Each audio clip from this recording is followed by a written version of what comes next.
The social cognitive approach emphasizes how behavior, environment, and personal factors interact to influence learning. There are two theorists associated with this approach. Albert Bandura developed the social cognitive theory. He says that students can cognitively represent or transform their experiences by learning. Bandura developed the reciprocal determinism model. Reciprocal determinism is the idea that behavior is controlled or determined by the individual through cognitive processes and by the environment through external social stimulus events. These three factors interact to influence learning. Bandura also emphasized that self-efficacy has a powerful influence over behavior. An example of high self-efficacy would be if someone who considers himself to be very good at math but ends up doing poorly on their math test, they would believe that their poor math grade was due to insufficient preparation. Someone with low efficacy would believe it is due to poor math abilities. Bandura states that behavior is learned from the environment through observational learning.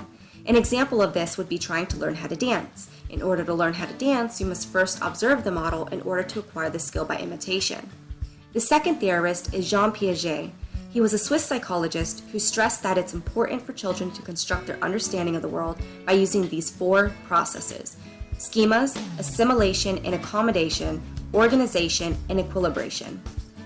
Piaget developed the Piagetian stages, which are age-related stages that consist of distinct ways of thinking. The four stages are sensory motor, which is between birth to 2 years of age, pre-operational, which is 2 to 7 years of age, concrete operational, which is 7 to 11 years of age, and formal operational, 11 years of age through adulthood.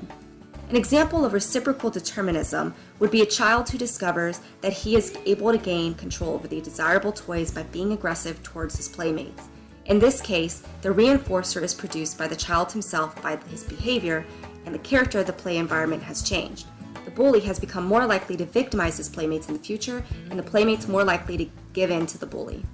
An example of observational learning would be watching your mom make pancakes and retaining the information needed. After you retain the information, you try to practice the same steps in order to make the pancakes yourself.